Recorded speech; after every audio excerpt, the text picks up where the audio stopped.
I'm at the Russell County Board of Supervisors. I'd like to first start off with a call to order and roll call. Jim Lovelace. Here. Right in time. Carl Ray. Here. David Eaton. Here. Steve Brady. Here. Rebecca Dye. Here. Horace Christian. Present. Lou Ann Wallace. Here. Ma'am, you have a quorum. Thank you, sir. At this time, I'm going to ask for the invocation. Please remain standing for the Pledge of Allegiance. Let us pray. Father God, Lord, we love you, we thank you, and we praise you today, Father. Father, forgive us for where we fail you each and every day, and Lord, thank you for allowing us to be a part of our local government, Father. Help us be more like you each and every day. In your name we pray. Amen. Amen. Pledge allegiance to the flag of the United States of America and to the republic for which it stands, one nation, under God, indivisible, with liberty and justice for all.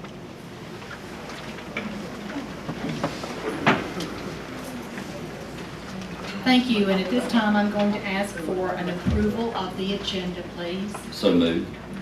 I have a motion. I need a second. Second. Got a motion and a second. Any further discussions? Hearing none, I'll call for the vote. All in favor? Aye. Any opposed? Any abstentions? Motion carries. Thank you. At this time this evening, we've got a presentation by Ms. Kimberly Hooker, and that is our school superintendent for Russell County. Please come on up, and thank you, Ms. Hooker. Thank you. Pleasure to have you. Thank you for having me.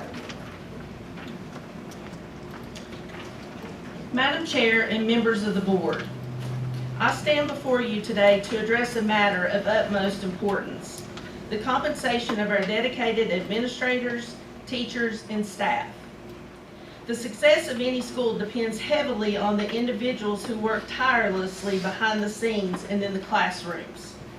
Our administrative staff ensures the efficient operation of schools. Our faculty members are the heart of education, and our support staff plays an indispensable role in creating a safe and nurturing environment for our students. Today, a teacher discrepancy has become a critical matter. Between the last 3 years, we have lost over 60 faculty and staff to neighboring higher paying counties. Our teachers are more than just instructors. They are mentors, role models, and advocates for our children's success. They invest countless hours in planning lessons, grading assignments, and supporting students both academically and emotionally. Their dedication goes beyond the classroom, often involving participation in extracurricular activities and engaging with parents to ensure a holistic educational experience. However, the current state of teacher salaries in Russell County does not reflect the immense value they bring to our community. As the cost of living continues to rise, it is imperative that we recognize the financial challenges our educators face. Competitive compensation is not only a matter of fairness, but also a strategic investment in the future of our schools and the overall quality of education and the survival of our community. When our teachers and staff are fairly compensated, we can attract and retain the best talent, ensuring a stable, experienced faculty and staff. The stability creates a positive environment for learning, where students can thrive under the guidance of experienced faculty and staff who are motivated and fulfilled in their roles. This problem did not happen overnight, but I urge you to consider the long-term consequences of low-paying salaries. Insufficient salaries can lead to burnout, high turnover rates, and ultimately a decline in the quality of education our students receive. By addressing this concern now, we can demonstrate our commitment to the well-being of both our educators and our students. I have a folder that I have shared with you tonight that will give you insight into the problem. The school board and I realize it is a problem. Like I stated previously, this problem did not happen overnight, and we are certainly not going to fix it overnight. However, we think it is time for our boards to come together to work toward a solution. We are conducting an operational audit by an outside group that began last week and should be completed in December. It is our desire to know if there's anything that we can do to help our employees get higher salaries and wages. The folder also has information on salaries that are compared to the state and Region 7 divisions. This information is the 2022-23, and it came from the Virginia Education Association. This year's salaries won't be printed until December. There's information on the county's appropriation that shows we have been level funded for the last several years.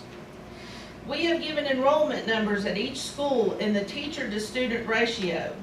We have not replaced several teachers when they have retired or left. There's also information on how our administrators are paid from the school to the central office level. Our administrators only get a raise on their teacher base pay. There's a lot of misconception that they get a raise on their supplement and the 2 extra months they work beyond the 10-month contract. I have also included a central office comparison of surrounding counties. I think that you will find that our central office staff salaries are not inflated. If you look at the central office staffing comparison, you will see that our supervisors have multiple responsibilities, where in other counties the person only has one job responsibility. As I stated in the beginning of my presentation, all administrators, faculty, and staff are vital for our schools to be successful. You cannot have one without the other, and collaboration among all of us is essential for the success of our division. In conclusion, we are asking that you prioritize the equitable compensation of our faculty and staff. Let us acknowledge their tireless efforts and dedication by providing them with salaries that reflect their vital contributions. By doing so, we invest in the foundation of our community's future success. Thank you. And I'd also like to say that I have had the privilege to talk to Mr. Eaton and Mr. Lester about this before I had the presentation, and I appreciate the open dialogue, and I hope that both boards can continue to do that.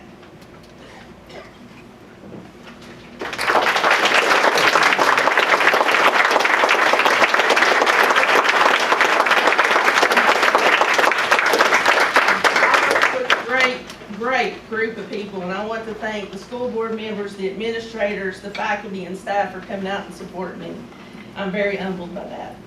Thank you, Ms. Hooker. Thank you. Can we ask a question? Sure. I applaud you for doing this analysis. That the way Lonzo, explained to me, it's an efficiency analysis. You Yes. look at all aspects of what you're doing, and I think it's a great thing. David and I talked about it several years ago. We didn't get much traction. So, is there a way for the county to be a part of that, to participate in some of the meetings? Sure. Yes, we can make that happen. I think that would be good to have a liaison, to go with the county. Believe me, I understand. My wife is a former teacher, and I hear it all the time. So I think it would be helpful, maybe just, to bring information back to the board. And I know once they've finished with it, they will, if I would like for them to, they will present to our board, and they can come and present to the Board of Supervisors. Yeah, on what the findings are. Just doing a presentation like this, I sort of scanned through it, and I've seen a lot of this before, but, it's going to take a little while to sit down and digest it, yes. and compare it to the other areas. So, maybe having somebody involved in it, you can even, maybe Mr. Lester could be involved. That's fine. I really appreciate Ms. Hooker, and for, I'll always say it since I've been elected for 8 years, that this is so critical for us, because if we're not competitive, we can't ever catch up. And the way that the money's sent down to us from the state, we've been blessed to be able to give the raises, but you're never going to catch up because everybody else gets the raises around us also. So I think with this, we talked about hiring an outside independent person to come in and do an evaluation and look at both sides, to look and help us to strategize a way. And I would like to see not this implemented as just a one-time fix. I think whatever we do, it's going to have to be a long-term, long-range fix that is documented and put together on paper, that we don't, it don't matter who sits in these seats. We don't change it, we don't evaluate from it, we don't go away from that, but it's gonna have to be set in stone that whatever we do is gonna have to be long-term. You know, I know by my review, when I was on the budget committee and looking back through the years, there was times that no raises were given. Well, that even puts us further behind. And then there was times that, you know, we've been really fortunate to be able to do the raise, but you're never gonna catch up. And there's not a person in this room that's wants to be competitive. And for us to get somebody to live here, work here, build a home here, and wanna stay in Russell County, this is, to me, an industry. It's not just, it's somebody that's taking care of our children, but it's actually 600 or so employees that we need to look at that and say, why would you want to come here and work when you can go somewhere else and make $10,000 to $15,000 more in a year? To me, on the business side, that don't make no sense to me. So I think it's going to have to be a combined effort between both boards. We're going to have to really get down in the mud and work this out and see what we need to do to fix this critical issue. We've had a lot of cans kicked down the road over the years. We can't blame that now. We gotta come to a resolution of fix and see what we can do to address this issue. I don't want to lose anybody, but it's all about also the money. You know, you spend the money on your education, you go to work, and then you're not fulfilling that, you know, money in your pocket. And I guess years ago when the coal mines was big and everybody was working good, you know, it might have not have been an issue, but we need to be forward thinking. We need to think about how we fix our economic woes in our county to be competitive. I don't think this is anything that can be fixed overnight. No. We need a plan, as David said, to address this, And and we need a target to try to get to. And we need to talk to the state maybe about the way they allocate their money as well. We need to lobby. We talked to Governor Youngkin about this issue with our schools. We had a meeting with him on 3 different occasions and told him what we were dealing with, and he was blown away. He couldn't believe that we were so far behind. And, you know, we need to lobby. We need to lobby together. We need to go to Richmond. We need to talk to our delegates, our senators, and see what they can do to procure maybe a help fix to bring the money down here so we can make these, you know, to apply this so we can work toward this. You know, some of that excess budget they had, that $2 or $3 billion extra, could have gone a long way towards some of the smaller counties, you know, as far as trying to get parity and equity among all the teachers. I appreciate it. I'm certainly willing to work with you any way we can. That's all we're asking is that, I know the board and I just want to work with you guys to see what we can do. But we don't need to just talk about it. No. We just need to talk about it. I'm ready to do I something. mean, we need to dig down into this thing and really fix this issue, Yeah. because it's critical. I mean, we're on, you know, I hate the fact that we've lost 60. You know what I'm Well, saying? we were talking, if we lose, we've actually lost 23 this year. If this happens next year, would it happen this year? I don't know if we'll be able to operate. So, I mean, it's a critical situation. Whatever I can do, I'll help. I would like to say that this is not just a school board or a county situation. It's been involved, the state's going to have to get involved. We've lost revenue, and also I think we're going to have to, at least the state, the county, and the board of supervisors will have to work and come up with some plan. I've told different people, it's not an overnight fix. They done said that. I'm echoing the same thing they said, but I already spoke that out in the public. So it's something that we are going to have to really work. The revenue's not there, and people doesn't want to raise taxes. So we may have to raise taxes, but we need all the help we can get from the state government. And if there's any way possible, it may be the federal government. I want to look at every avenue there is to look at and consider and work aggressively to get that assistance from whatever department, branch of government that we can need. We appreciate you very much. Thank you. Mr. Lester will be, do you need to say anything, Mr. Lester? I'll give you a minute or two. Give it a minute or two. The Board of Supervisors over the last couple of years, we knew that this was coming through. Of course, we went through the pandemic and everything went into a tailspin. And when that happened is, they changed the whole dynamics of actually get the skill set, actually teachers. We had the same problem with law enforcement. It's hard to get the skill sets even if you had the funding. But the board has been working behind the scenes to look at alternatives, just like, the board members have mentioned this up here.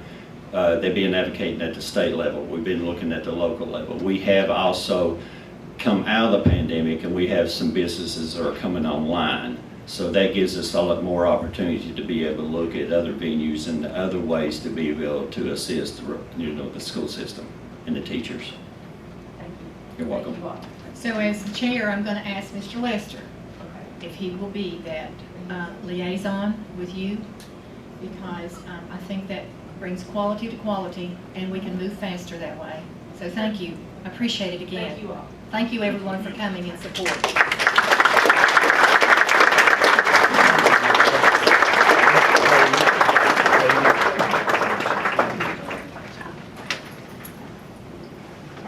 Moving on to new business, I need an approval of the minutes for the unapproved minutes of September 5th, 2023.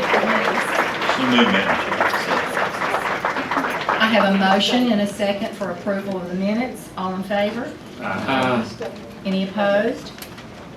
Any abstentions? Hearing none, motion carries. I'll slow down just a minute. I if you doubt guys it'll would work. like to go ahead and make your exit.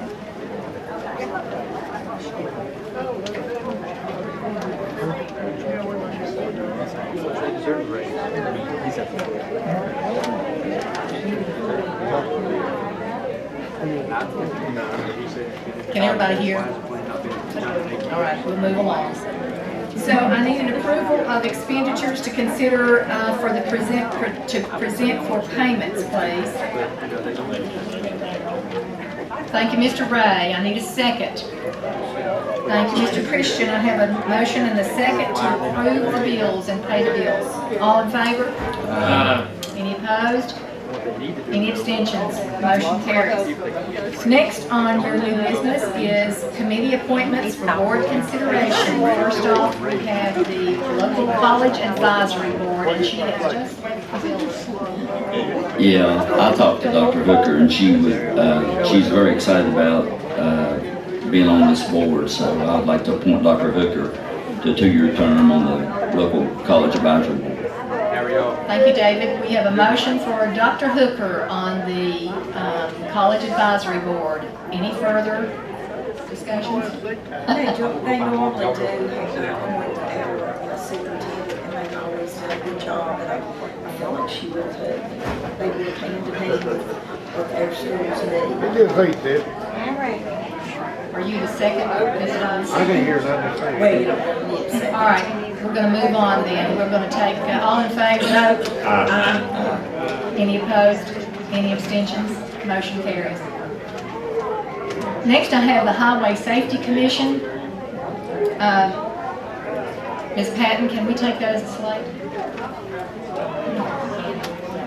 If there's a motion, it can be considered that way. I'll make that motion to do it as a slate. I talked with mine, and he's willing to come back and serve again. Everybody else, I think, you talked with your reps. Well, I'll make Yes. that motion. All right, I have a motion. I have a second from Mr. Christian.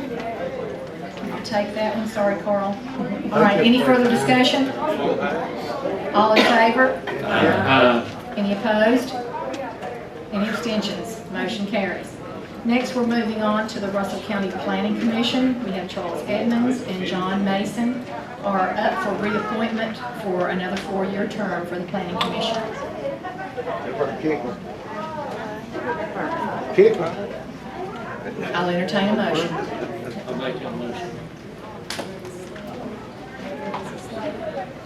Katie, Ms. Patton, may we do it as a slate? You can, if you want to make the motion that way, it'd have to be seconded and approved by the All right. majority, but you I'll can. say. I got a motion and a second to approve Charles Edmonds and John Mason, put them back on the Planning Commission. All in favor? Any opposed? Any abstentions? Motion carries. Next on the list is the Cumberland Plateau Economic Development Commission. There's 3 seats open for that, for each is a 1-year term. I'll make a motion as a slate that we reappoint these 3 gentlemen. Okay, I have a motion for a slate to reappoint the 3. I need a second. Second. I have a second. Any further discussion? I'll call for the vote. All in favor? Aye. Any opposed? Any abstentions? Motion carries. Next, we're coming to the citizen comment period. I have a list of folks that have signed up to speak tonight. I will ask you to keep it to 3 minutes. I will call you if it's not, so I'm going to set the timer. We're going to start off with Jim Little, Copper Ridge. Mr. Little?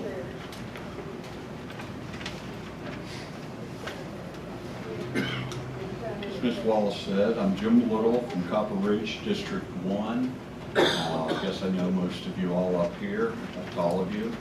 I'm coming to speak in reference to the landfill out of ignorance about everything that's going on, but also out of respect to our environment. Henry David Thoreau said that if you build a wall, a fence, or a border, you become a steward of everything within that. And as stewards of that, as every citizen of this county, and you 7 sitting up here, especially, you assume that responsibility of being a steward over all that we're blessed with. Also in the book of Genesis, we're told that God gave Adam, and hence all mankind, the responsibility over air, land, and sea. And anything that would be a hindrance or harm to that, we not only have violated our stewardship, but we have violated our obligation to our Lord and Savior. Now, that being said, I look, a few years back, my daughter served 3 years on a group called Stream Sweepers, cleaning up that Clinch River. Many young men and women have served on that and doing just that project. And if we in any way offer something, now I don't know the details, I don't want to know, I don't know how all this information came down, and it's none of my business basically. But it's all out there in the open, it seems, so I think it's a subject to be addressed. I would hate to think that her and the other young people that worked on Stream Sweepers, that 10 years from now, they can't fish in that river. That 10 years from now, I can't take a grandchild of mine down and enjoy the Clinch, as I've had the opportunity to do so. There's been enough hazardous waste. Some was found around Cleveland back when Shiloh was serving on Stream Sweepers. She still maintains a scar on her leg from where there was an industrial tanks, 55-gallon drums that had been dumped into that river. The point is, you 7, along with all of us citizens, have a responsibility to see that doesn't happen again. We have a responsibility to see that even though great income might come in, we're trying to promote tourism, we're trying to promote land values, we're trying to attract people in. And I really don't see, maybe I'm just plain ignorant, unless you've been talking to my wife, you would agree that that may be the case sometimes. But that we are losing sight of our rural environment here. Would you want to, 10 years from now, be eating a fish out of that? Okay, thank you very much.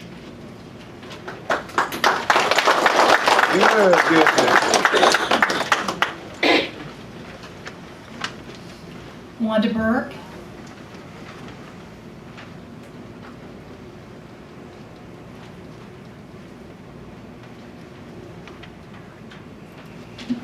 We're just here to thank the Board of Supervisors for allowing us to apply for the $6,000 out of the opioid settlement money to bring Mark Merrill here a couple weeks ago. The settlement money is to help with the prevention of opioid addiction, and as you all know, paperwork had to be completed for it to be approved. And the county did not just give us money. Sadly, we had some people who really tried to destroy what was done here for our students in those 2 days by creating a distraction. Shame on anyone who feels an investigation is needing. Ask the students, the parents, the teachers, the principals, who really were there for those presentations. A personal opinion was given in one school by someone who doesn't live here and has no say in anything that happens in this county politically, and a campaign was started that it was a political ploy.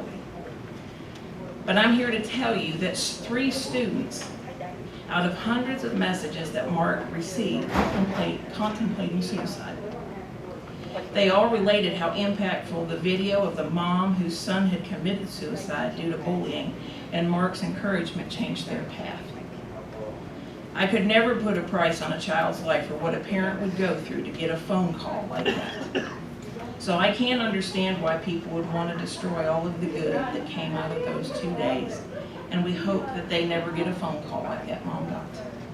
So sadly, I hate that it had to be made into something that it was not.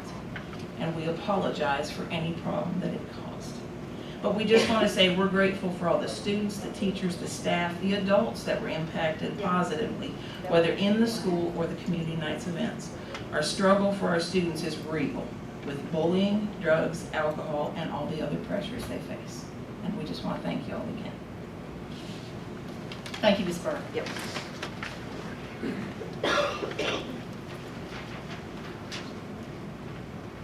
Next is Tony Smith.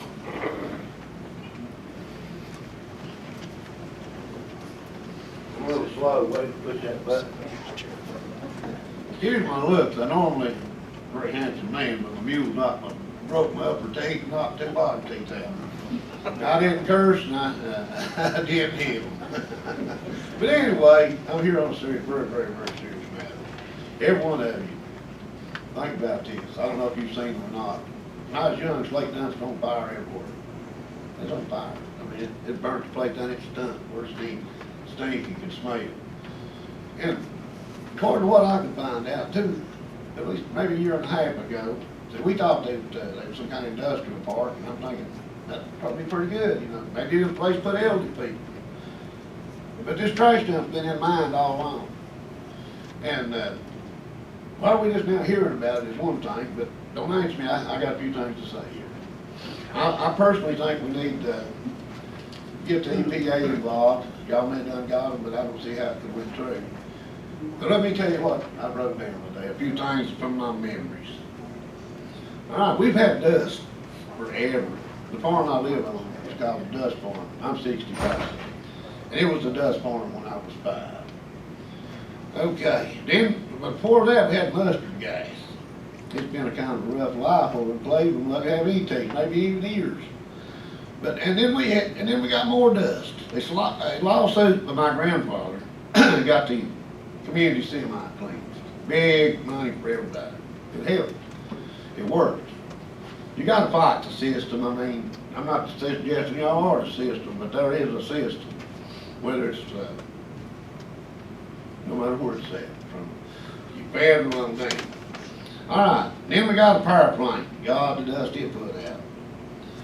Then a trash dump was put in next to a lake, 10 feet of each other. The wastewater leaked into the roadside ditch. I mean, right there, it's coming out just like coal sand. Finally got it straightened out. All right, we got water from Channy Creek on this side coming into this. We got the lake. We got Dumps Creek. I mean, how many Russell County need to die from this, you know? This is not a good thing, trash, New York trash in our country. Why don't New York take their own trash? We're back here in the mountains. But I understand the density, because when you come out of Cleveland, if it's 10:30, it was a real good place to grade tobacco, but when you come out, you were in the mountains, you know what I'm saying? You were in the sunshine. It's different. The density holds down over there, and that's why we got mustard gas, trash, and everything else. I was going to add something to that, but I believe that would be wrong of me. I think that's the ones that oppose us, they know a good recipe for rapture. Maybe we can sell them to the community, maybe we can farm them, you know, I don't know. But what this is going to come, I mean, you got New York trash, Bristol trash, all kinds of trash. I'm out of time. But I'd just like to know, who's against us and who's for us? Is that too much to ask? Nobody can raise a hand. No comments tonight. No comments tonight. Thank you for your comments. You come back next week and finish your story, or I'll next get a month. comment. You'll get 3 more minutes. Your district is doing the worst.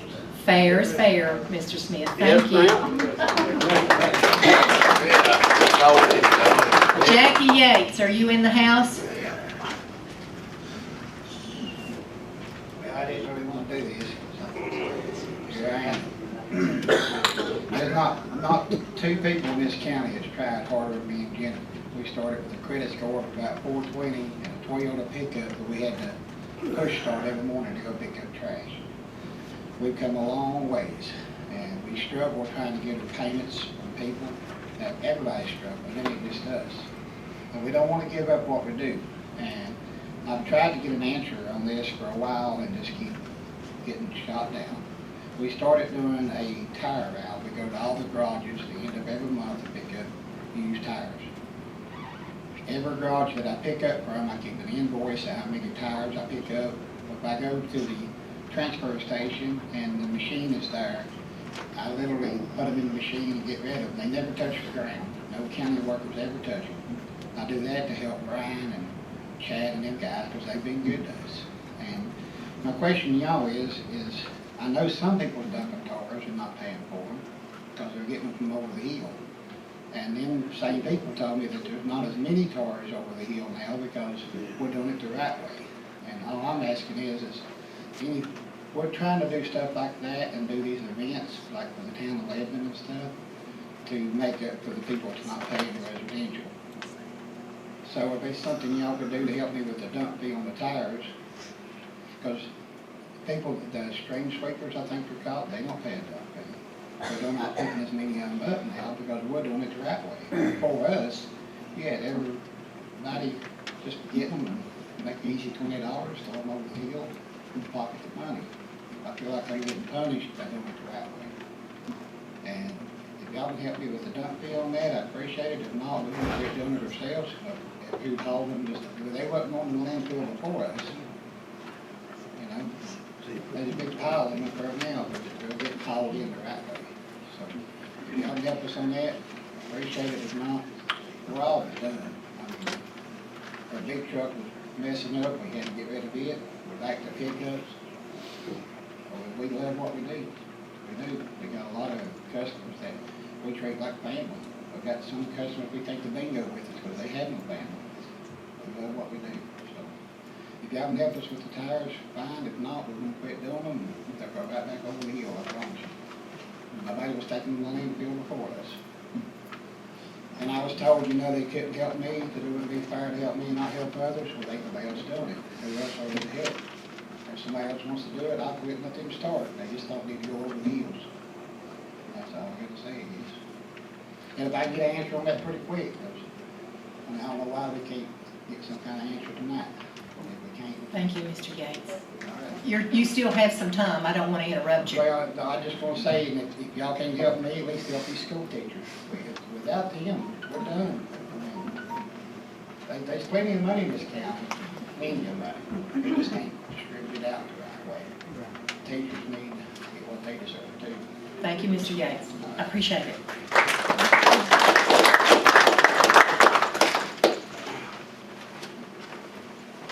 Next on the list is Mike White. Did I get that right?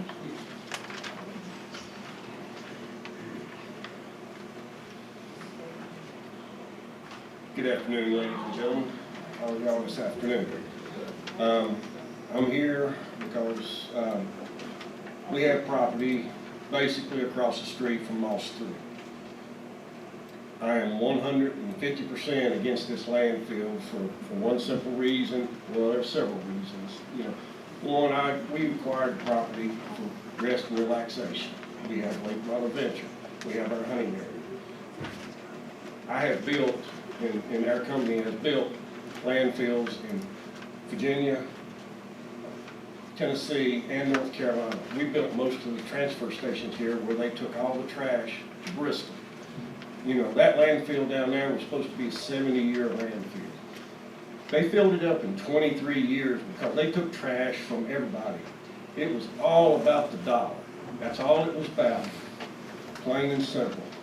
And then we feel if that's what this landfill will be, if y'all agree to put it in, will be all about the dollar. Bringing trash from New York, bringing trash from Pennsylvania. You know, they train trash from Chesapeake and Norfolk to Kentucky right now. You know, the leachate from this stuff coming out there, it's toxic, it's biohazard. You know, it's chemical, it's dirty, it's nasty. You know, right now, Cheney Creek is one of the cleanest creeks since they closed the mines down.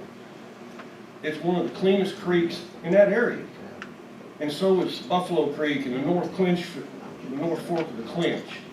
You know, I'm not a tree hugger or anything like that, but I believe in conservation.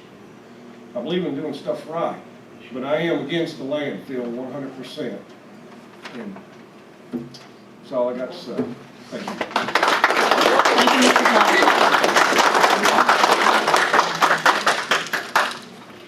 That ends the public comment list, but I will say, if you are here and did not sign up on this list and you want to have a word here for your 3 minutes, you're welcome to do so.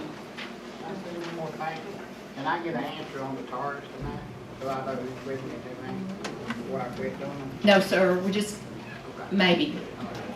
Let us get through this meeting. Sorry. Come tell me your name, your address, where you live, who you are. My name is Jerry Rigg. I live at 149 Calvary Baptist Road in Castlewood, not terribly far from the side of their proposed landfill. I'm 26 years old. I got my degree in computer science. Out of my graduating class, I think the top 10, I am one of 2 who remains. I did not want to leave this place. I love Russell County. I love Appalachia. I have had to work to remain here due to the lack of jobs available in my profession. And now, there could be a landfill less than 5 miles from my home. And I think I speak for a lot of young people when I say it is difficult to remain in this place due to the lack of jobs. And it just adds insult to injury if we put a landfill here as well. And I have a very hard time believing that none of the trash from it will end up in the Clinch. I mean, polymer waste has a decay time of centuries. So some of the waste that will very likely end up in this landfill will be in this county, polluting our rivers, polluting our land, longer than Russell County has been a county. It takes centuries for some polymer waste to decay. And I can't believe that there would be an incentive good enough for us to entertain the notion of this being here, because no short-term gain is worth the centuries of problems that will be left to our children. And it's hard enough to remain here without the property being devalued further by the landfill, without the shift to agro-tourism being damaged by having a landfill in an area that's been relatively untouched since the mines in Moss 3 itself went out. I believe categorically there are hundreds of reasons that this is not a good idea ecologically or economically. And I would encourage all of you to think about the impact that this will have, not just in the next 70 years, but after that. I mean, because as I mentioned a moment ago, much of this stuff will be here for centuries if this comes to pass. And I will likely live to see it. So, speaking from a younger person's perspective, I would ask all of you to bear that in mind and oppose this landfill every step of the way. Thank you.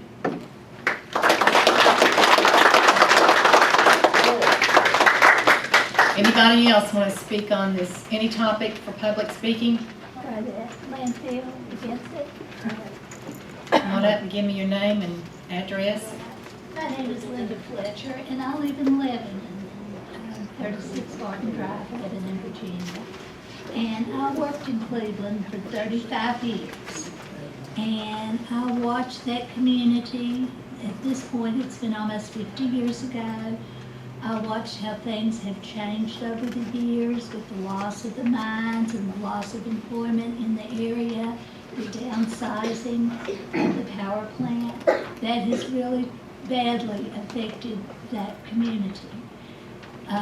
The closing of 2 schools has happened since I started working there. And from a personal point of view, when I was a little girl, there was a landfill in Lebanon.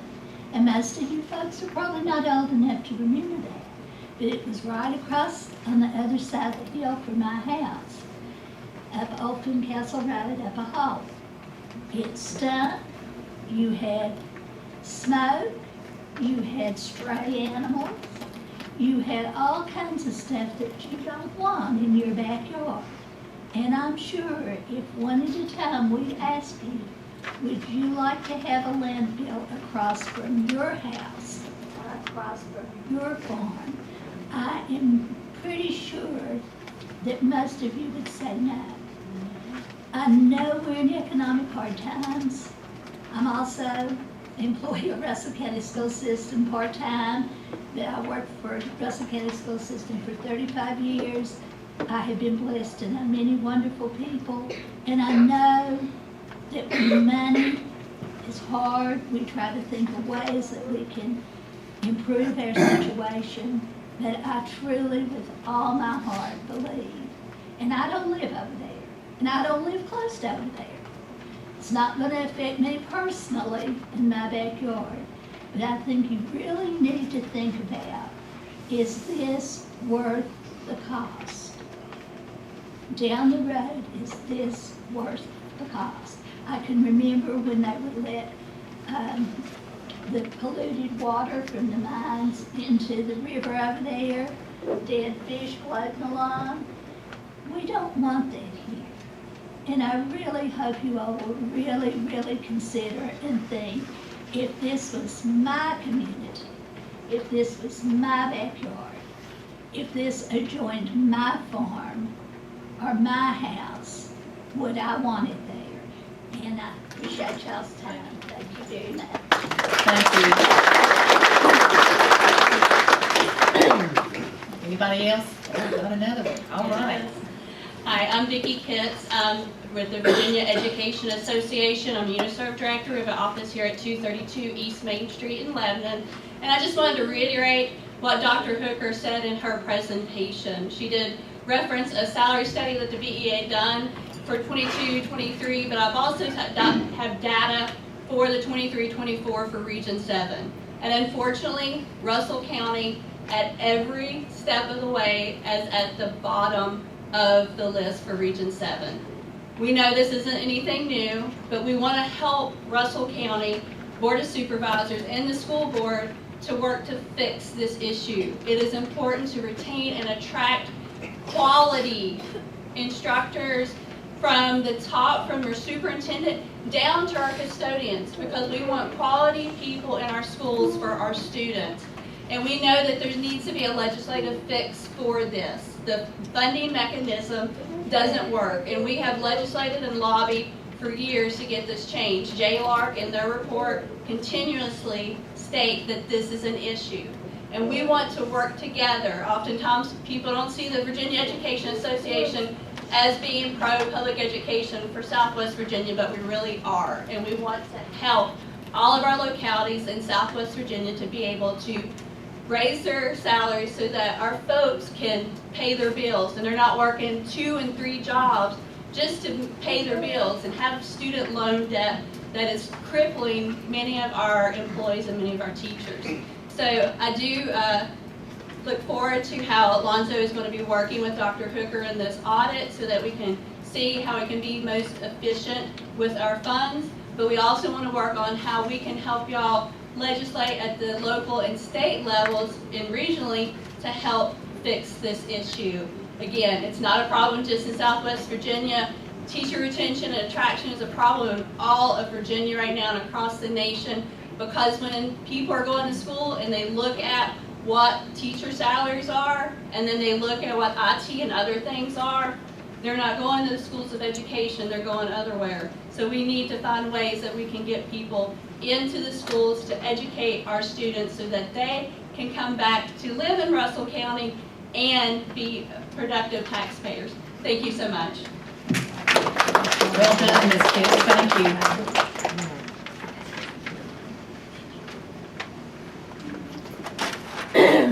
I'll entertain someone else if you're ready to come up. I see. Ms. Chumley? My name is Jennifer Chumley, and I want y'all to know this fell into my lap, this issue, and my land adjoins this. I've got 400 acres at stake here, so I've got skin in this game, as you could speak to say. Can y'all not hear me? Does that work? So this issue fell into my lap. You know, it was a concerned person that came and told me about it, and from there, I started researching, and I found out tidbits along the way.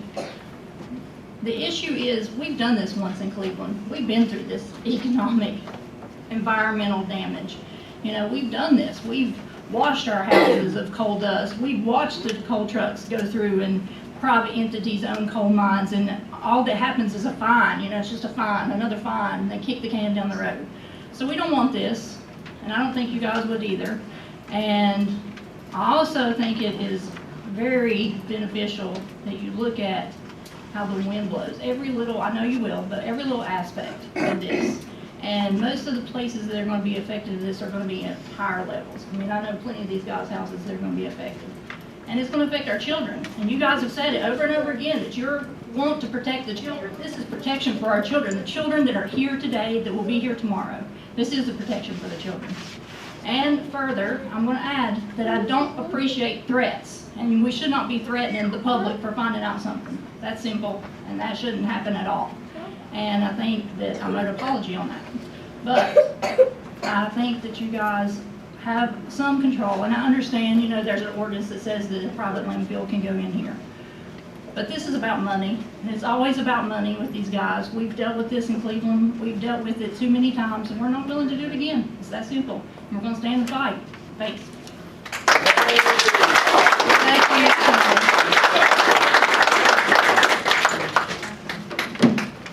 Hi, my name is Angie McLaughlin. I live on 7202 Feeney Road in Honaker. And I'm here to speak about the private landfill at Launch 3. The landfill has many adverse effects, which include contaminated water supply. It contaminates air. It makes hydrogen sulfide, which is the main byproduct of landfills, which is a colorless gas. It's poisonous, corrosive, and flammable, and has the foul odor of rotten eggs. The release of methane gas is 20 times more hazardous than carbon dioxide and entrapping the heat within the atmosphere. The increased rates of cancer is an effect of the landfill waste. A 12% increase in the risk of birth defects, including malformations, the nervous system, the skeletal, increased risk of premature births, lower average birth rates. And no matter what you do, leaks will happen. Sometime or another, leaks are going to happen. And when it does, it's going to demolish a county that we have spent thousands and thousands of dollars trying to make the Clint's a wonderful place, a tourist attraction.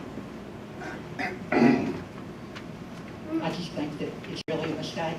If Russell County needed a landfill to put our trash, I think it would be a lot different than having a private company come in and saying, hey, we're going to send it through on the rails, we're going to truck it in, y'all are just going to be stuck with it.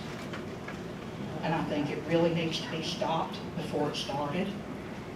I know that they say that we can't stop it, but not too many months ago, you passed an ordinance banning any private family planning clinics from coming into Russell County.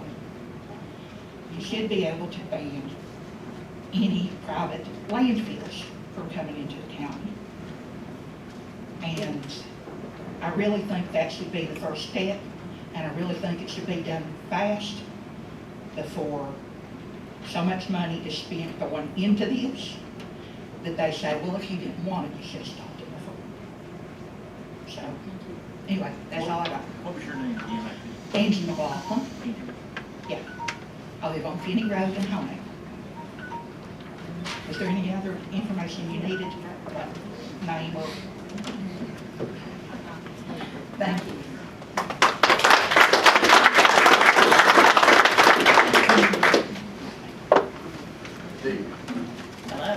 David Miller, 12162 New Garden Road, on out here to talk about landfill tonight, although it seems like it's a pretty hot topic, but I'm here to talk about an instance I had with the PSA in May.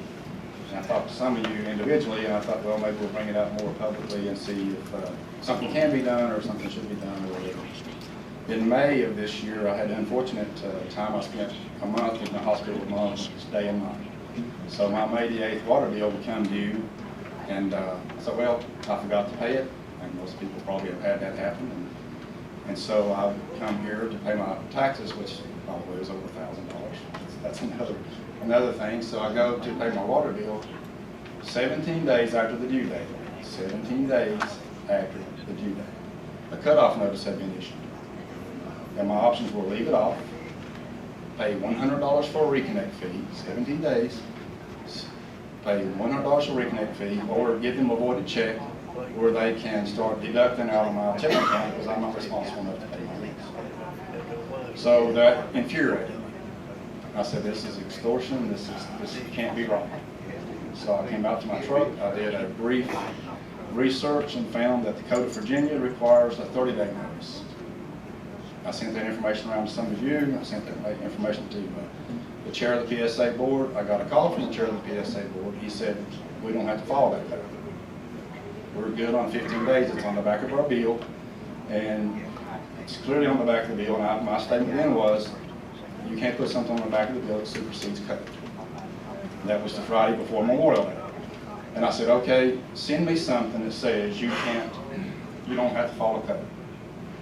So that was on the Friday before Memorial Day. The last Friday of July, he called me back and said, we found out that it is in fact 30 days. I said, what took so long? I said, I found it in just a few minutes researching. It's the PSA's chartered under Chapter 51, Article 2, Section Title 15.2, and the code is 15.2, 5138. It clearly says 30 days is required. So my question was then, people that have been wrongfully disconnected, because if anybody was disconnected from 15 to 30 days without notice, then they were wrongfully disconnected. Anybody that was charged with money from 15 to 30 days, they were wrongfully charged. So my question was, how are these people, how many people are there? How are these people going to be made whole? And who is going to be held accountable? Because it's not something, one comment was said, well, we can't just look at the code every day. The code hasn't changed, as far as I can tell, in the last 30 years. So my question is, how did this happen? Who's going to be held accountable? How many people are impacted, and how are they going to be refunded? We can't just say, well, the PSA can't afford it, because I know one man that the day after I was cut off that found out he was disconnected on fixed income of less than $1,000 a month, and he had to pay $100, and he hasn't got his money back. So anybody that wrongfully charges somebody, which it seems as though they have, how are we going to correct it? And that's my question. Who's going to be held accountable? How's it going to be corrected? And what's going to be going on forward? Thank you, Mr. Miller. Anyone else for public comment?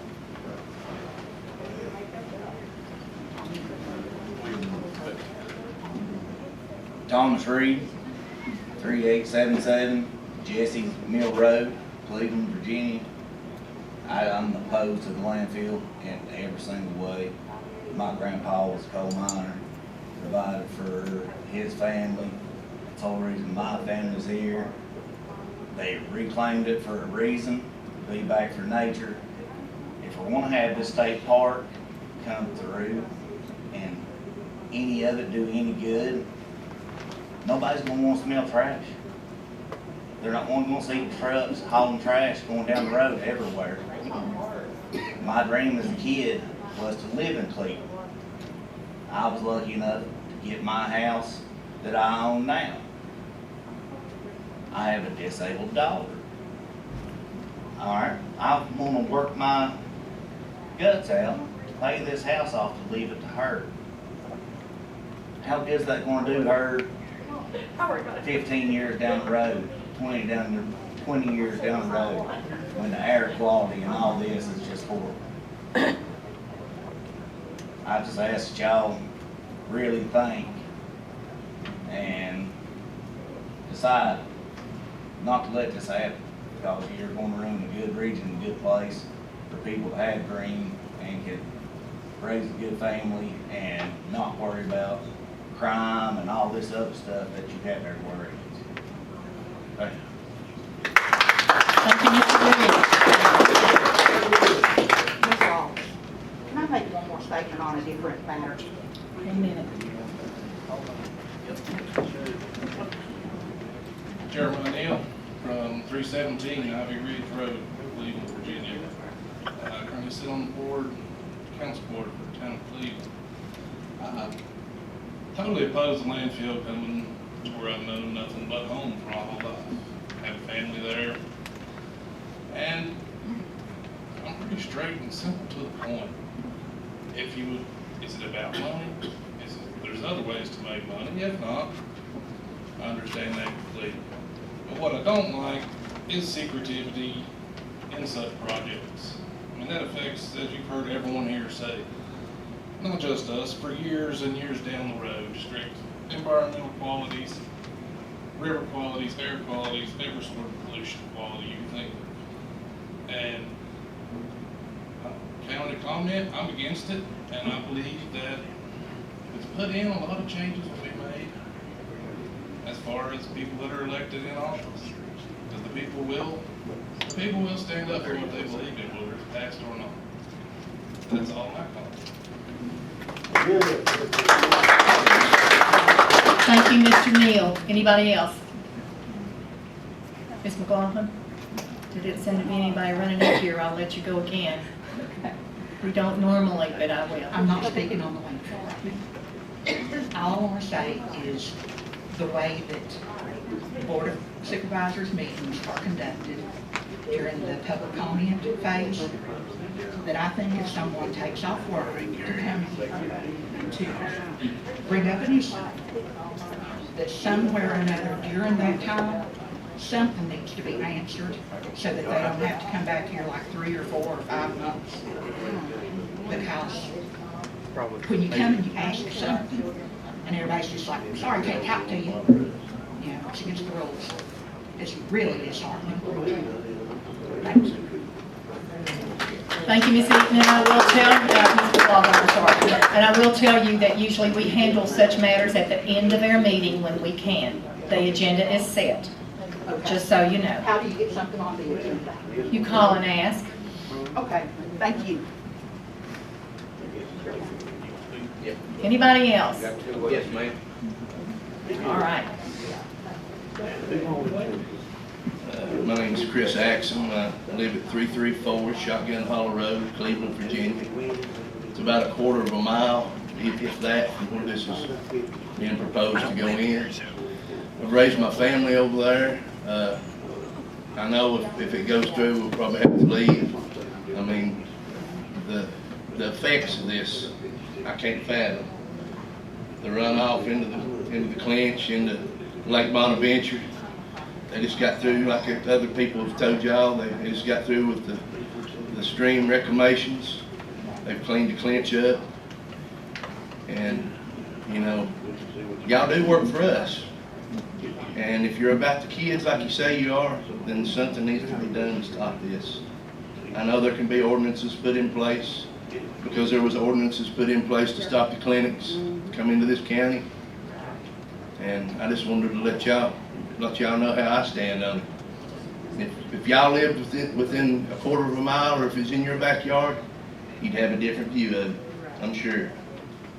But, and we was misled about what was gonna come in down there. It's supposed to be an industry come in down there to create jobs, not a landfill that's gonna destroy everything that's been built over the last 15 or 20 years on the Clinch River, and everybody's lives, and having to deal with all the health problems and stuff.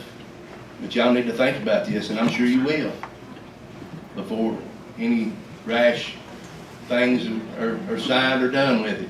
But this is something that's going to affect generations to come if it comes in. Thank you. Thank you, Mr. Paxton.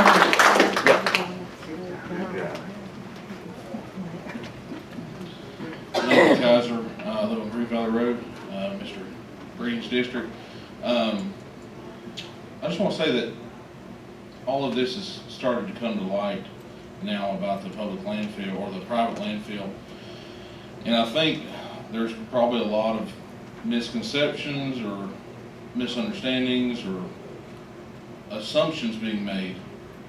And I don't know what the answer is for all this. I don't know enough about it. But I will tell you this, it's out there. And you all need to be fully transparent. You need to have someone come and explain to the people, because they need to know what's going on. You need to have someone full transparency, put it out there, lay out what's going on and what can or can't be done about it. Because we don't need this kind of stuff happening in Russell County if we don't know ahead of time what's going on. And understand there's a process and there's public hearings and things like that. But this is out there and people need to know and they have a right to know. And I stand up for the people 100%. Thank you. Thank you, Mr. Kaiser. Anybody else, public comment before we close the public comment? Anybody else? In the other room, can you hear me? All right. As many of you know, I'm Ty Harris. I live over in Cleveland. I'm 100% against landfill, have always been from the day one, that I heard about it. I've been threatened by some of the board members, and I will not stand for that. That's not going to happen. The people need, and according to some of you, this landfill has been in the works for going on 7 years now. And this just ain't going to happen. We're not going to let it happen. And I'm running for supervisor, and I will not let this happen, and I will stand against this. Thank you. Thank you very much. Anybody else? One more time. I believe I'll say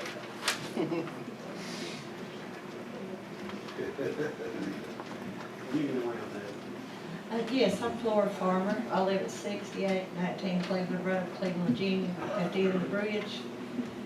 I went in debt for all that down in there, so our little old town wouldn't be destroyed. We got the park out of it, and the campground and everything. And I just don't see bringing anything in there that's going to upset people that wants to come over there, because they brag on our park all the time and the campground about it's peaceful and quiet. They don't have to worry about stuff. We got enough people over there that's busy stealing everything. Now, if they steal that trash, that'd be good if they come in. That's the way I see it. But I bought every bit of that. I'm in debt over $100,000 to save Cleveland. And I'm gonna get out the council too. So I'll probably die if I get all that paid for, but I just don't believe in that. In fact, years ago, there was one down towards the golf course. Y'all remember that? I don't know if y'all was over there or not. They had big trash stuff down there. I never had them go down there. But I just wanted y'all to know, I hope y'all help our little town, because it's hard. Half the time people don't even know where Cleveland is. But we've been putting it out there, we got the park and everything. And I'm really proud of it. I moved away for years because there wasn't a whole lot you could do, I worked carpet mills and everything. I worked for Head Starts, worked for the schools. I've done a little bit of everything. I'm hoping my child stays. She's going to be a lawyer, so I'm hoping she will hang around too. Because I've been wanting her to come to Cleveland and try to open her office or something to bring stuff in. And that's just like Cleveland, I thought we was gonna get some of those stores built and everything, but we didn't get, nothing like that. We couldn't even fill up our parking lots that we were supposed to have over there. There's one of cars sitting in there for like the last 5 years. But I just wanted y'all to know, I just don't approve of it ruining, our community. Now, if y'all could find it somewhere, put it somewhere else out of town or way off, that'd be different, but, and there's supposed to be graveyards over in there where y'all want to put that at. Indian burial grounds and everything, and that's what I worry about too. And I worry about the drain off going in those little creeks that's over there and stuff. I just wanted y'all to know, I just hope and pray that y'all don't do that and let it go through. Maybe look around, find somewhere else to put it or something. Because, you see all these signs, Cleveland, like Virginia is forever, Cleveland's beautiful, Virginia's beautiful. So we need to keep it that way. Thank you all very much. Thank you very much. We appreciate you.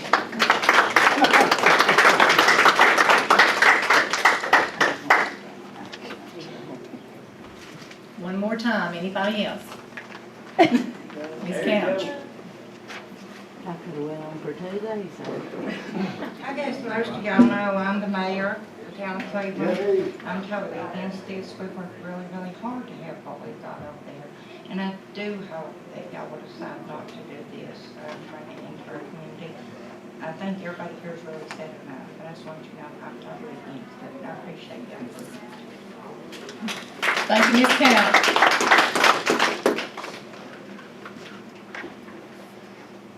Anybody else? Public comment. Okay, I'm going to close public comment at this time.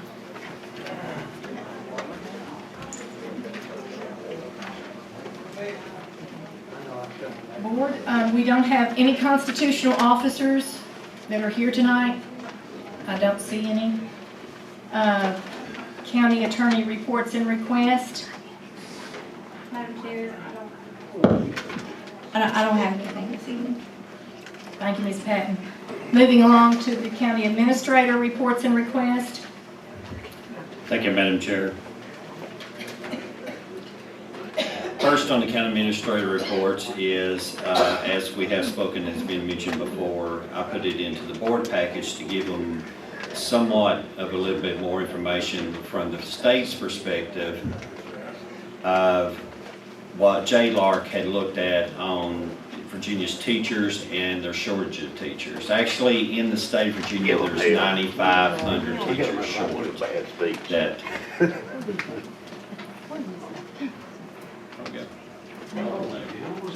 Excuse me. We're about 9,500 teachers short. So, of course, the Board of Supervisors, like I said before the pandemic, and then even during the pandemic, there was a greater shortage. There was less skill sets, less people that were going into it, also less people going into law enforcement. There was 2 career paths that there seemed to be either taking different career paths or not attending those career paths. So what the governor did with the law enforcement, he used his budget surpluses to bring up the bases on the Constitution officers.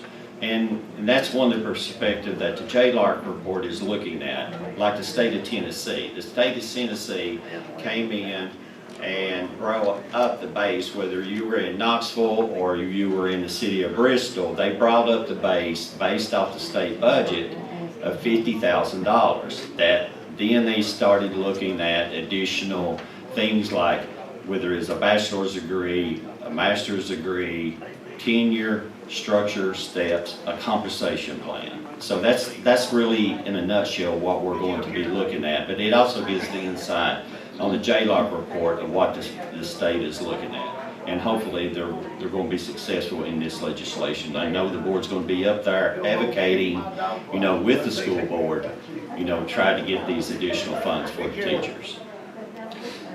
Second thing is, again, we're back in Richmond again. This is the Virginia Department of Election, the polling place accessibility. It is complete. I had it on the agenda last time. This is new changes to the election rules and security. Everyone knows is not aware of it, of all the issues that we've had over the last 3 or 4, elections. So the security's been tightened up. We have done what the Department of Elections has tasked us with to do. So I think there's a couple of things that, at a couple of schools that we're making some minor corrections on a couple of precincts right now, right, Tim? One's already been fixed and the other will be installed. Yeah. So one of the things that we're looking at is the accessibility of it, security, continuity, IT-wise, that we've got, these are fully operational so we don't have a glitch. So we take this very serious and we work with the Department of Elections. So next on the county administrator reports is the Southwest Virginia Community College. This is the annual scholarship banquet. This is just a note to the Board of Supervisors.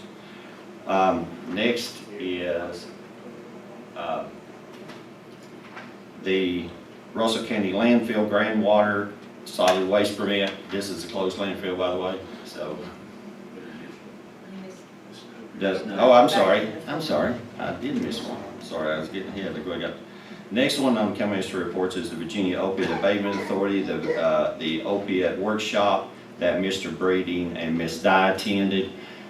We attended a day-long session looking at counties and towns and nonprofits that came in and what they were doing with their abatement funding, and we were looking at different programs and partnerships. So between what we receive from the local funds, which we have a fund of that, we also have a venue, we also have an opportunity to go after state funding with a partnership with either another county or another state organization or nonprofit. So we're looking at those venues too. Now to the Russell County landfill groundwater solid waste permit number 258. That is, of course, what we, Twitch River, just a second. This is a big agenda.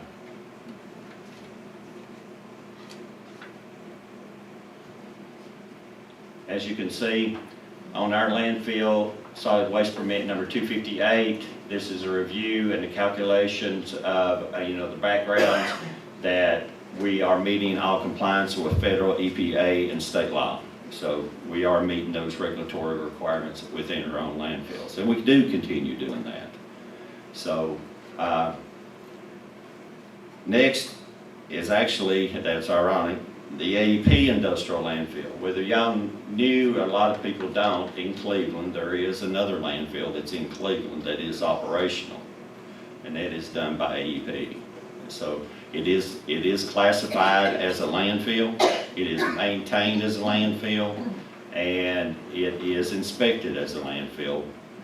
As you can see on the map, this is the landfill that's where it's at, where it's located. It's adjacent to the Clinch River.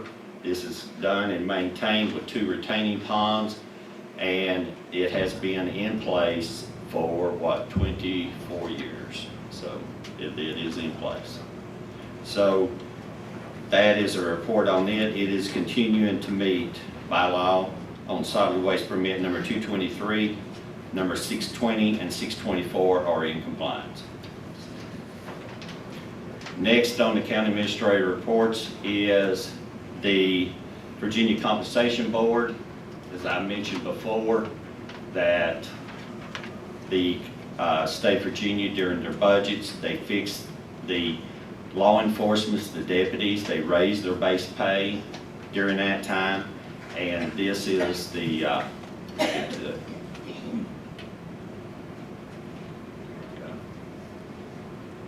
they raised the salaries and the on the base pay of all the Constitution officers. That included the clerk's office, the Commissioner of Revenue, the Treasurer's office, the deputies, and let's see, did I miss anybody? No, that's pretty good. On the Treasurers, I think I got that. But all the Constitution officers were increased by 2%. During the previous budget, under the 2-year law, there was a biennium budget that had a 5% increase by law. All the Constitution officers received that at the first of the year. This is a budget amendment, as everyone knew that the legislation was running late, and they were negotiating back and forth between a tax break and, you know, teachers' raises, salaries, etc. Well, this is what came out. They did move it from a 5% to a 7%. The Constitution officers take effect December the 1st. The teachers, and I don't know why they did this, but they did. The teachers take place January the 1st. So December the 1st, Constitution officers, January the 1st is the teacher's pay. So there's a month difference. Don't ask me the logic in it, but it was the part of the budget negotiation.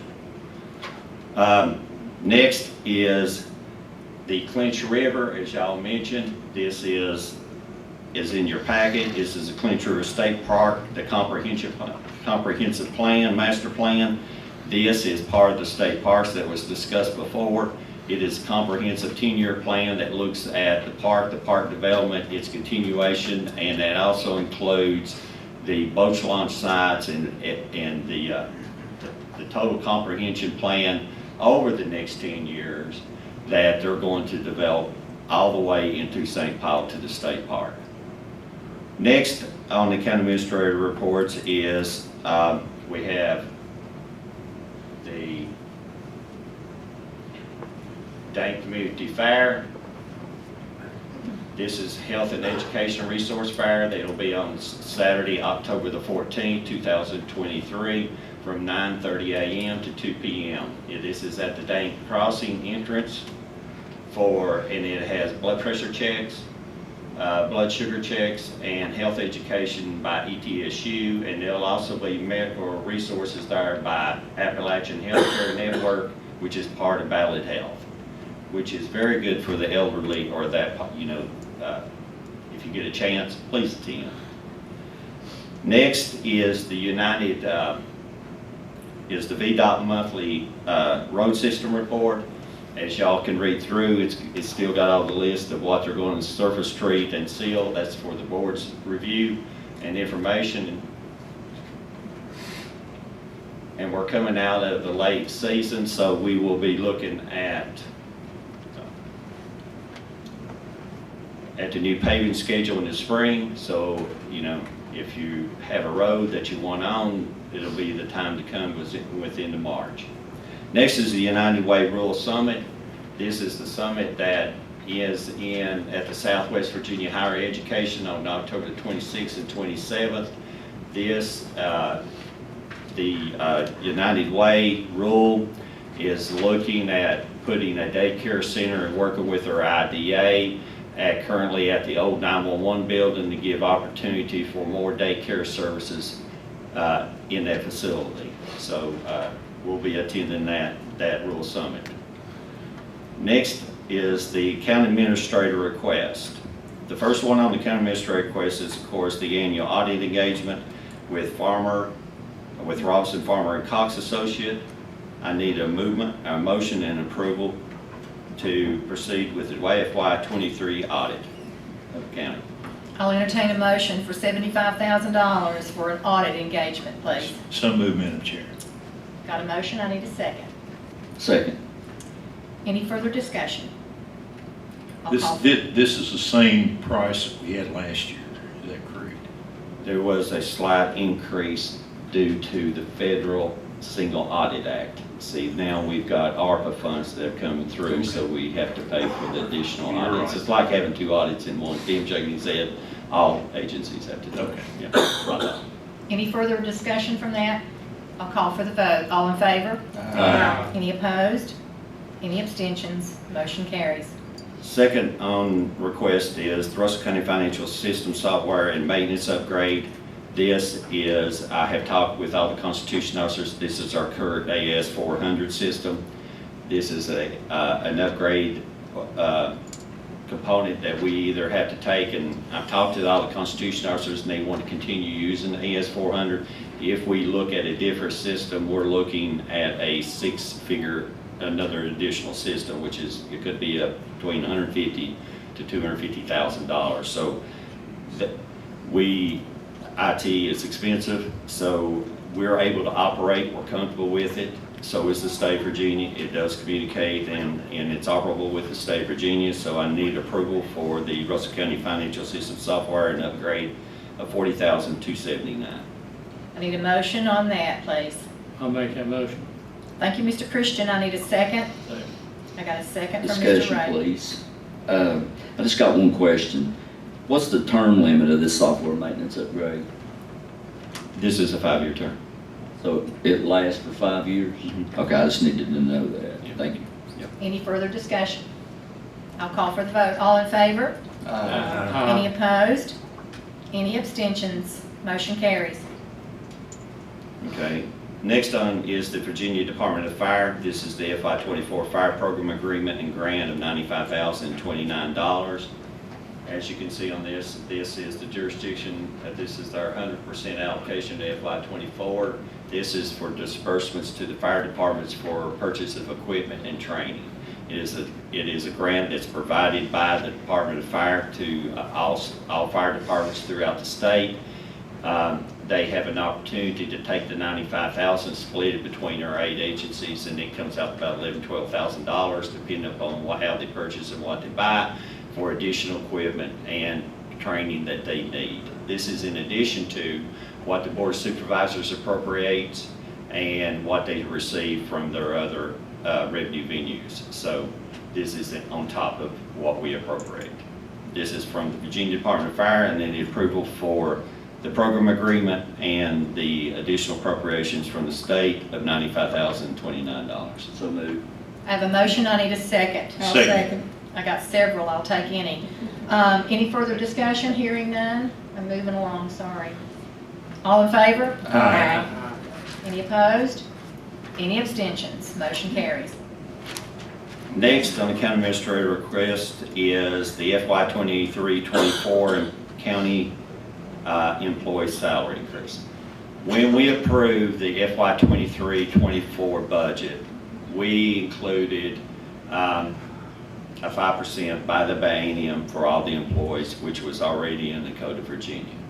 As you can see in the budget amendment, there has been a 2% increase into the Constitution officers and the teachers' pay.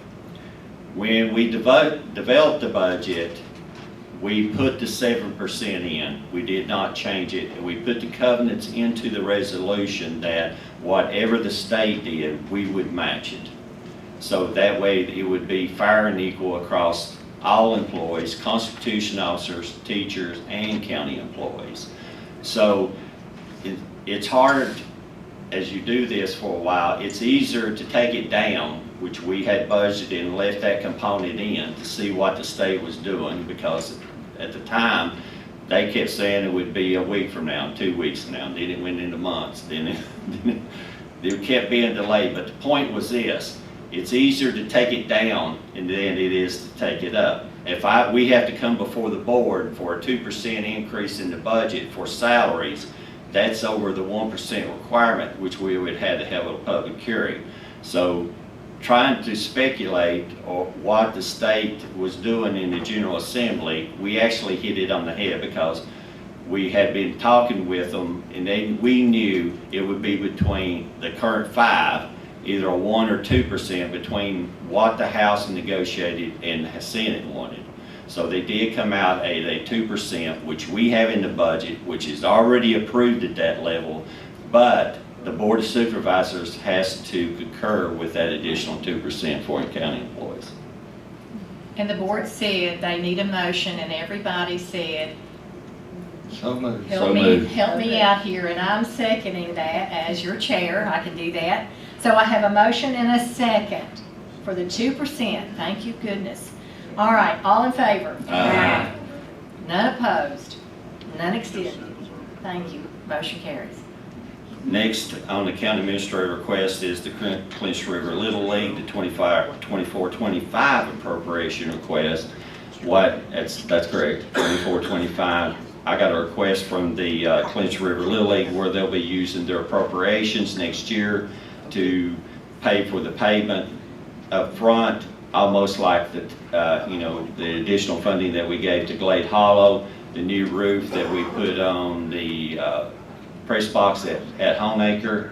So they asked for their appropriation up front so they could get the total paving done and get it out, knocked out of the way. So I've already made those comments to the FY 24-25 budget. So I need approval for pre-approved appropriations from the 24-25 for the Clinch River Little League. I'll make that motion. I'll second it. Thank you. I have a motion and a second for the Clinch River Little League appropriation borrowing forward, as I call it. Any other comments?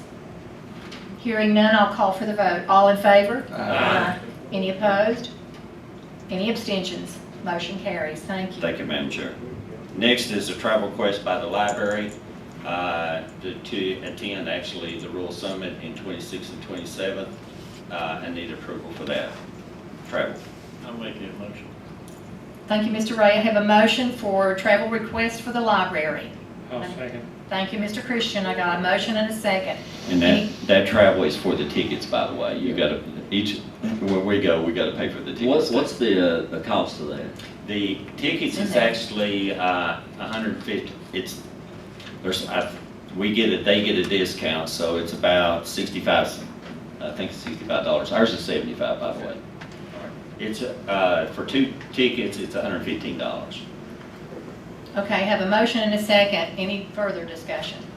Hearing none, I'll call for the vote. All in favor? Aye. Any opposed? Any abstentions? Motion carries.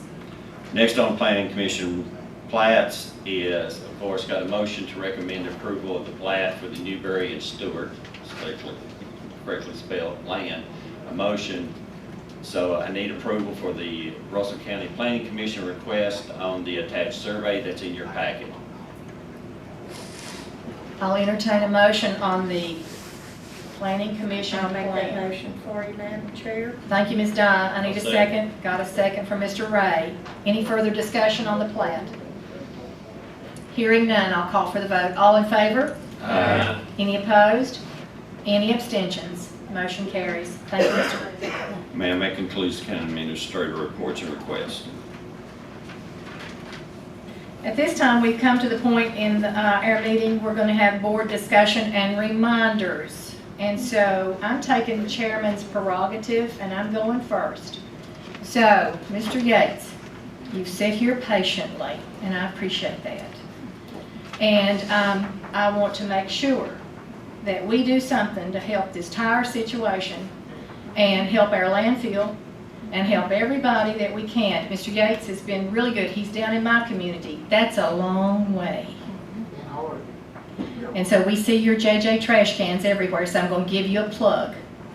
Everybody out there, call JJ to pick up your garbage. If you need house-to-house garbage, he comes. He comes. So I thank you. So on behalf of all of us here, we hear you. We do. And I insist that we do something. Okay? Motion to that. We're not on the agenda. That's not on the agenda, but you have to amend it. Mr. Lester is raising his hand slowly down there. You want to say something, Mr. Lester? JJ, actually, I had trashed through JJ, so, and not to knew nothing. JJ had approached us, and the board does have venues to do it, but I don't know if you can do it tonight, and I'll explain the reason why. When you mentioned the nonprofit street sweepers, stream sweepers, we'll get it second, right, in a second. My mind's going in for the numbers. That is a nonprofit. We can donate that to a nonprofit because they do it on an annual basis or randomly, not on a continuous basis. So you're a private entity. So that would be the Board of Supervisors picking out a single company and giving a specialized rate to one company, and that's not how they operate. Now, Brian and I have looked at these programs on the tire, and it is a great job, but what will need to be looked at is the companies that do this have the opportunity, all that do it have the same rate. Does that make sense? And to do that, on the tipping fees and disposal fees, which Tim will tell you, we just started negotiating and we just approved the contract on the public hearing last week. So we could not we didn't know where we were at in our disposal fees and tipping fees. So we didn't know if we was gonna have to charge you more or the companies like you more or less on the tires. So what I had conveyed to Brian is to make sure that after the regional waste management contractor was approved, and we did, that we had the actual numbers to work for. Now, the board of supervisors can pick a disposal fee or select companies that do these services and give it as a cross-the-board fee and an opportunity for all that do it. That way, it's you're not getting advantage, but everyone that does it gets advantage at it. And it does keep the tires out of our rivers and streams and sides and over the hill, but the board can approach it like that. But I'm gonna tell you something, we keep dragging our feet on this issue, and he's not gonna be in business.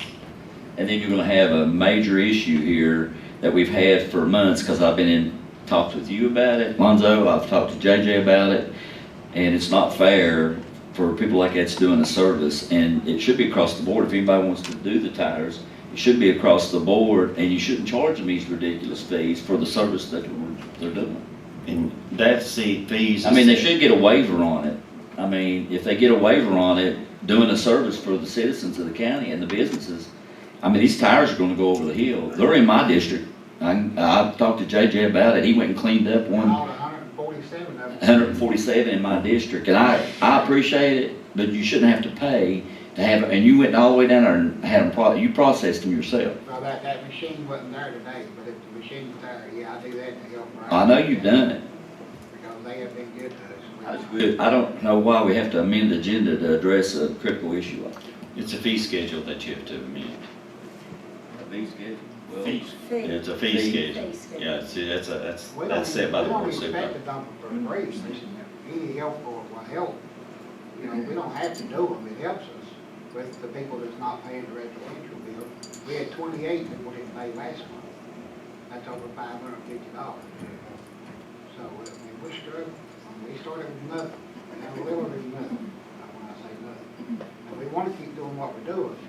So, the only thing we need help with is the dump fee on the tires. That way we can make more money to make that. I understand it. And we can work on that. That's what I can bring it that's what we're before the gonna do. board next time. If Yes. y'all want to move on it, I can bring the fee schedule up before the board. But it's the whole fee schedule. That's okay. You know what I'm saying? I will. And it gives us an opportunity where the other was just approved too. Like I said, we just got the tipping fees. We know what our disposal fees are now. So we can give you a good price. We know what price to give you because we have our numbers now. Like I said, it was just finally approved. I think Carl, I think it was September the 19th. He wants a waiver to be able That's to up take to it the down. board. That's up to the board. If you give it to one, you gotta give it to all. Well, how are you gonna go, who else is gonna go pick them up? Who else is doing it? I don't know, but whatever the terminology is, it has to be given to one and given to all. So that, now that y'all are shredding the tires and they're going in with the trash, or a permit that we buy for y'all each year for $500 per truck. See, we got other people that buys those permits too. And 2 other people. Yes, 2 other people. But before we started hauling the tires, you had a lot of people doing it that didn't have permits, not a business license, no insurance. They would just run to a garage, get $20 or $30 worth of tires, That buy is some correct. beer, go home, throw it over the hill. And if they did it, they would have to go under permit now and do it the same way you're doing it to get the advantage of that. If they didn't, they would not get it. Well, if we quit, people will start doing it. They've been doing it before us. Every garage we pick up for tells us that they would just let anybody put in another pickup, get them to take them. Brian said they wasn't coming to the landfill, so obviously those are the ones that going over the hills. Work drill. Yeah. And y'all do a great job. I'll be the first one to attest to it. We want to keep doing it, But We gotta have support. Katie, do you have anything to say on that? I mean, how that works? And do you have anything about the fees? How you gotta do it across the board? Well, it would require board action to change a fee schedule or to implement a waiver. I would say because you are the government, when you do that, it has to be equal across the board. You can't just select one provider and give them that incentive, so it would have to be available to anybody who wanted to avail themselves to it. Well, if you can help us, help us. If not, if the price stays the same, we're gonna quit doing tires and we'll go right back over the hills. I promise you. Can I have something? That's just that simple. There's a permit that he has to buy to do this, right? So if somebody else wanted to do it, they'd have to pay for the permit too. And so why not give them a waiver too? If there's 20 people that want to pick up tires, just give them a waiver. 8, there's 3. How many, I don't care how many there are. I That's mean, what I'm it saying. would apply to all. Yeah, exactly. Just give everybody that wants to haul tires a waiver. The other two people don't wanna do it. They don't end up in the creek. We'd have been better off just to not say nothing about it, stop them, and dispose of them. This is common sense. We made good money. We wouldn't have had to sold a truck this weekend. I say if he goes out of business, it's gonna be a disaster across the county. Him and I have had an extensive conversation in the past. And then, like I said, if you can't help us, that's fine. We'll just quit doing them and go right back where they was before we started. Are you shredding them when you hit the transfer station? Are you doing that? It's Or are we machine is doing it with our community No, workers? they ain't no community work. None of them wants to work. So you're doing it with our Get shredding? the machines up there, yes, they never touch the ground. See, we need to look at that too, to make sure in case of liability, to make sure in case something's happening, we'll have to address that. And I only do that to help Brian, because Brian and Chad and you guys have been better with us than anybody else in the whole county put together. They've helped Jennifer with bags that's been stuck in her bed, they helped her with her tarp. You guys, is really, that's why we help them. No, we don't care to help them, we'll sign a waiver saying that y'all not responsible to help them. We want to help. Okay, I'll bring it for the board. Let me ask you this, since this is not on the agenda, if we commit to try to get this worked out just as soon as possible, even if you have to quit taking them for a month or so, we'll try to work it out. I mean, was that satisfactory? I think it should be waived too. I mean, and I don't see why we just, we couldn't be talking about a tremendous amount of money, was that? I mean, trash is eating alive You would anyways. believe that. There is Tim will tell you, Carl will tell you, tires is the most expensive trash you're taking. But when you shred them and put them in with the trash, you're paying the same fee as the trash. Well, I'm sure by weight, they probably are, but they get billed, the tipping fee on them is the same as any other piece of trash, and we have to haul them, right? Yeah, we have to pay to haul it, yes. With the trash, they go in with the trash. Right. Special. And they set to the side, put on a trailer and set. And To me, it's a great service. We appreciate it. I don't think we disagree with anything here. It's We're trying to just figure out how how we to do get there and make it fair and equal and equitable and transparent for the entire county. So we hear you. Mark it down, we hear you. What's the board's pleasure? You want to discuss this some more, or do you want to let this ride till next month? I don't want to let it ride. I think there's anything we can do tonight, we do it tonight. I'd like to make a motion to give the county administrator the authority to issue a waiver equally across the board to be able to take care of these tires, disperse them like they should be. I have a motion. We'll second that motion. I have several seconds. Question, Ms. Compton? is there no way that these tires cannot be recycled anyway? Not that we know of. The machines that we have will not take the metal out. The machines that shred, that takes the metal out of the tires, it's about $250,000, just about. So the machines that we have do a very good job at breaking them down, as JJ takes. But it's the wiring inside, environmentally you cannot. We would love to take it to the playgrounds and put it down as mulch, but with the wire you can't do it. Kids get the wire. Okay, I have a motion and a second and much discussion. The only thing I would suggest is just making the motion really clear on what and let me make sure we're saying this right, is the motion is for the board to issue a waiver for the tipping fees for the disposal of certain tires. I think your minutes need to be clear on what the waiver applies to. Yeah, because you do get industrial All tires. tires. Make it for people who've got a permit. They don't. Yeah, tires that would be covered under a permit that's purchased by the county, by the provider. That covers it. I just think the motion should, so it will read that way. Make it clear, and I'll stand with that motion. Is this contingent on anything? Or are we just good to go with this, flat motion? No contingency with Mr. Lester and what he can work out? I'll let you know.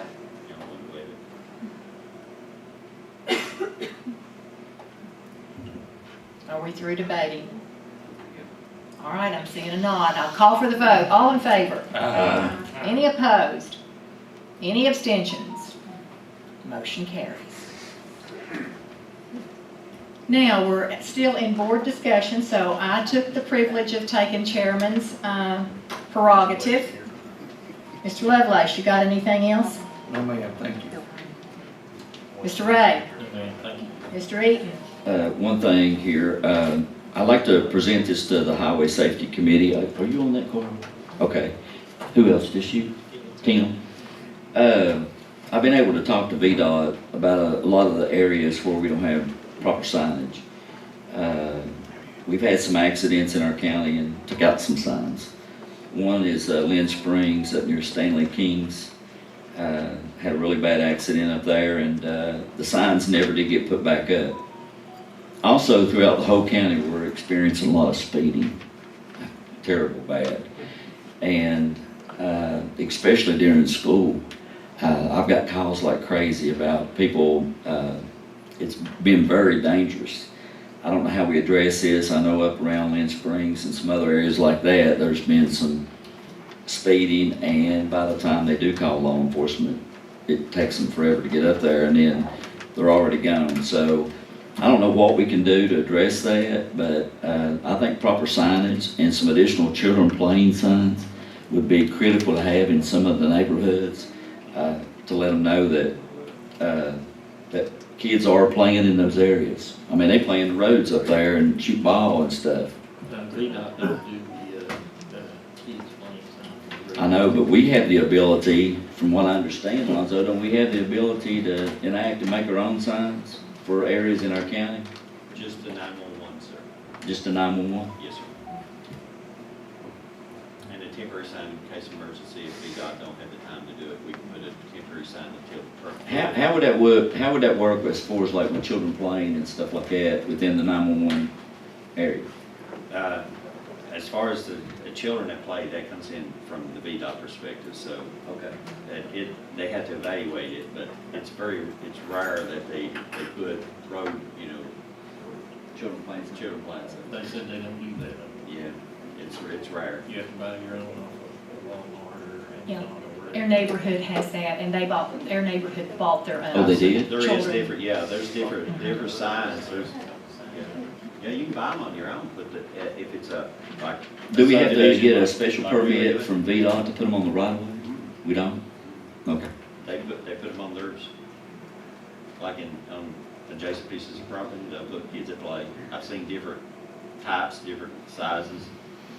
I'll look at some of my contingency monies that I have and see if we can't do that or get some signs made in some of my area district. Okay. Anything else, Mr. Eaton? No, thank you, ma'am. Thank you, Madam Chair. Mr. Breeding? The only thing I have is, we've got the election coming up. And our next board meeting will be the day before the election, which is, and I see how the board feels about it, just moving that from the first Monday to the second Monday, the Board of Supervisors meeting. Because I know several people that are running against them. I understand Mr. Lester has to provide security for all the polling spaces. Isn't that right, Lonzo? We have to make sure the IT's up, security's up, maintenance is up, the buildings have access. Is that going to put you in a bind if? It will. I know what the answer is. I know it will. So, just, Let's go for the second. would the board agree to that, to move it? I'm in favor of Everybody? To the second Monday, yeah. That, because I know there'll be a lot of people out trying to get signs and everything else, so. But it's usually what we go to town council meeting do. They're covering the town council meeting. Actually, the next month is, That's good, but Well, we do it on Tuesday, I like to go to all of them. Well, that's great, Randy, but we can't. We'd like to have you at all of them. But, I mean, sometimes we just, have conflict that we can't get around, I'll make a motion then if we move the next Board of Supervisors from the first Monday to the second Monday of the month.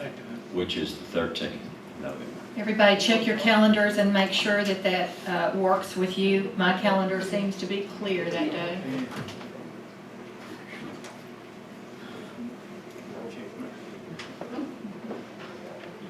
I may or may not be out of town, but that's okay. Second Monday. Second Monday in It's a November, doctor's appointment out of town. 13th, right?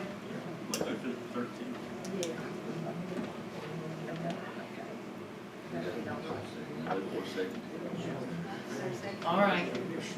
We have a motion and a second. I'll call for the vote. All in favor? Aye. Any opposed? Any abstentions? Motion carries. Ms. Di, you got anything? Yes, I want to thank VDOT. They have worked with me on getting some ditches cleaned. It was needed because it was having water runoff, and they worked with getting it cleaned up. I also want to thank Point Broadband for getting the internet through Green Valley up through the loop, Corn Valley. And I also want to thank PSA for their review with Tazewell County on getting water through Green Valley and Corn Valley. They did have a good, successful meeting there. And I want to thank all of them for checking on these things for me. That's all. Very good, Ms. Di. Mr. Christian? Yes, I've been asked by a person, they've been told that they can't process beef at the cabin, they live in a home area. You just might trouble in here. What? We can't hear you, They Artis. can't process.